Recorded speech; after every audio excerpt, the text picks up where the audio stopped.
మన దేశంలో ఎంజాయ్ చేయడానికి వెళ్ళాలనుకుంటే మనకి మొట్టమొదటిగా కనిపించే అలాగే వినిపించే ప్రాంతం గోవా.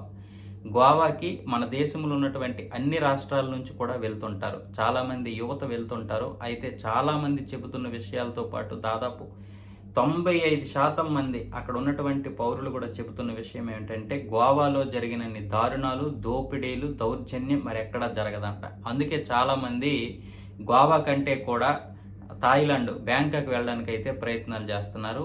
దానికే ప్రిఫరేషన్ ఇస్తున్నారు.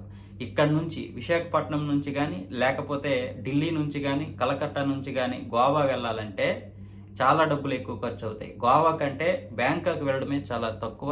పైగా ఇది కాకుండా అక్కడికి వెళ్ళినటువంటి యువతకి డ్రగ్ పేరు చెప్పి, అలాగే అమ్మాయిల పేర్లు చెప్పి, అలాగే ఫుడ్డు, రూమ్స్ తక్కువ ధరకి ఇప్పిస్తామని చెప్పి మోసం చేస్తున్నారు.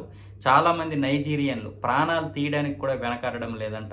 ఇప్పుడు హైదరాబాద్‌కి చెందినటువంటి ఒక వ్యక్తి, అలాగే మొన్న మహారాష్ట్రలో జరిగినటువంటి విషయాలు మనం చూసుకున్నట్లయితే ఇవన్నీ కూడా మనకు తెలుస్తుంటాయి. ముఖ్యంగా తాడేపల్లికి చెందినటువంటి ఒక వ్యక్తిని అక్కడ స్థానికంగా ఒక హోటల్‌లో చిన్న తగువైనందుకు ఆ హోటల్ యజమాని కొడుకైతే చంపడం జరిగింది. అలాగే మహారాష్ట్రకి చెందినటువంటి నలుగురిని చాలామంది మోసం చేశారు నైజీరియన్లు. అలాగే అక్కడ వాళ్ళకి తక్కువ ఫుడ్డు, తక్కువ రూమ్ ఇప్పిస్తామని చెప్పి నిర్మానుష్య ప్రదేశంకి తీసుకెళ్ళి అక్కడ వాళ్ళపై దాడి చేసి వాళ్ళ దగ్గర ఉన్నటువంటి అన్ని సామాన్లు తీసుకున్నారు.